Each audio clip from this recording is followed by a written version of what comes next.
I would, if you're nosy and you want to know what's going on and you're interested in people around you and places and why things are happening and the way the world is, then I think it's a great job, because it just gives you a chance to ask those questions and to spend time reading newspapers and looking on the internet and working out what's going on. It's not a standard job where you know exactly what's going to happen when you come into work each day. You start each day new and you don't know what story is going to break. So that way it's always interesting. There's always something new and different going to happen. Have you worked at BBC all your life, or have you worked at other places as well? It just feels like all my life, but it was, I think I was about nearly 30 when I started at the BBC. Before that I've worked at radio stations in Liverpool, Manchester, up in Lancashire, down in Cheshire as well, and then in various other ones here and there. But it's mostly the BBC. The last 12 years has been BBC. Have you ever thought of working for anybody else, or is the BBC where you think you belong? I think it's where I belong, actually. I have considered working other places, but I do like what the BBC stands for, and I like its ethos, and the fact that it doesn't have adverts, and the fact that it's a public service, and all those things fit well with me and who I am, so I'm quite happy working there. Do you think people have worked well together and enjoyed the day?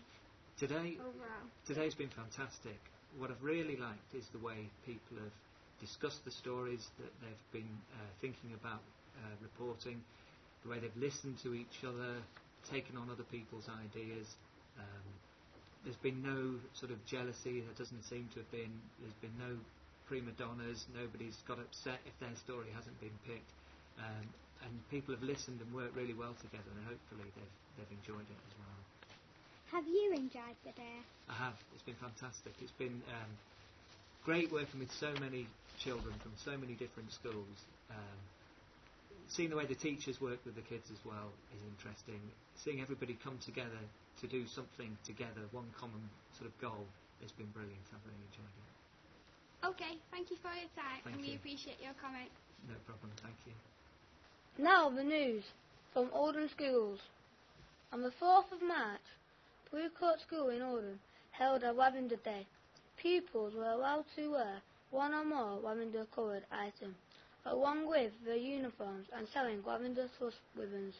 They each paid £2 and all the money went to the Lavender Trust. They did this to raise money for the Lavender Trust, which offers support and guidance to young women suffering from breast cancer. This raised a total of £194. Here is a film from the Blue Coat School.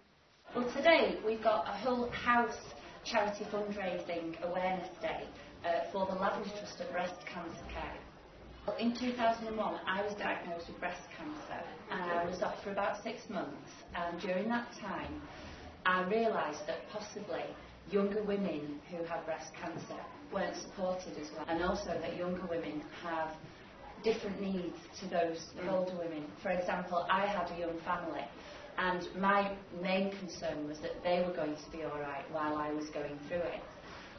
So the Lavender Trust actually supports younger women with lots of information and things that they might need support with. So what purple items are you wearing today? Socks, shoes. Thank you very much. Welcome. Why have you decided to support the Lavender Trust? Because it's like a really good cause and loads of young people are dying of breast cancer and it's unfair. How much do you think you reflected today? A lot. £50? Yeah. Because everybody we've been to has got a badge.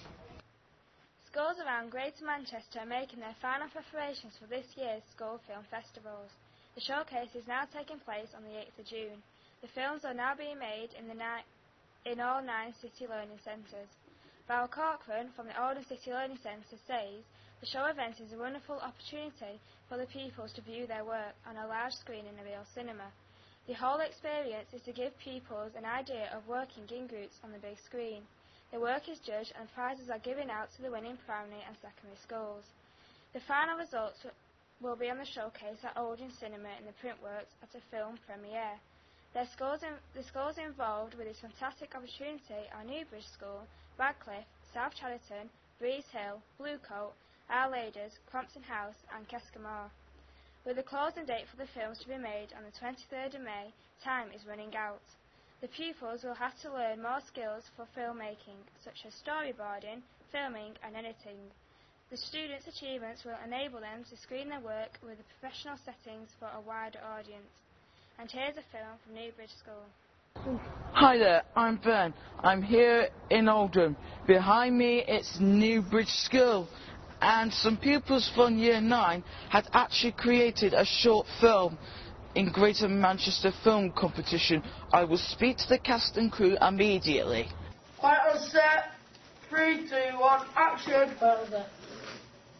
You two got attention again. Oh, you two got attention again. I'm here with Director Ben, so I'm asking some questions now. So Ben, what is your title of the film? The Girl on the Green. And what is it about in the film? It's about a girl who's kidnapped. Did you enjoy the film? Yeah, I really liked acting and directing it. Pupils from various schools in Oldham have been learning lessons from one of the country's most famous broadcasters. The children from Radcliffe School, Royton and Crompton and South Chadderton School interviewed David Dimbleby. He is the presenter of Question Time on BBC One. The pupils travelled to Manchester City Centre on Thursday 6th March to find out more about broadcasting. They had half an hour with him and they asked him some questions about broadcasting. He gave them advice about not to look shy when you do filming, and here is part of the interview.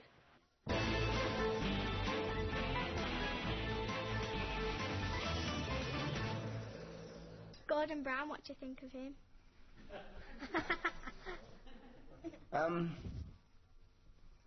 Well, the first thing is I don't actually know him very well because I've never interviewed him, funnily, because he's very shy of coming on television. And I think he has obvious problems of communication, which I've no idea whether he'll conquer them. But compared with Tony Blair, who was bouncing like Tigger, wasn't he always? Sort of, jolly and hello, how are you? Gordon Brown sort of comes in. So I think he's got some problems of presentation. I wouldn't talk about his policy, but just in terms of how he comes across. It's a bit early to say. It's a big difference being. I think the thing that he didn't realise was the leap from being Chancellor of the Exchequer, when you do just sit. I mean, he's complete non-stop worker, just sits all night reading and doing his sums and everything. And if you're running the economy, that's all you have to do. And people come in and say, "Can we have some more money for the National Health Service?" You say, "No." "Can we have some money for education?" "No." And then I'm going to put up taxes, right? Put up taxes, and you'll just control everything. But you don't very much have to go out in public.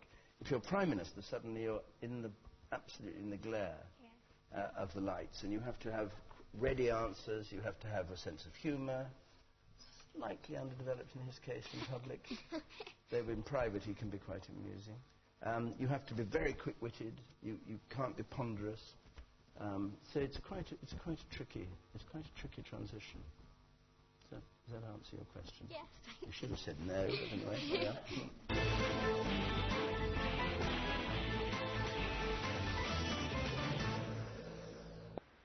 Thank you for watching the news from Oldham.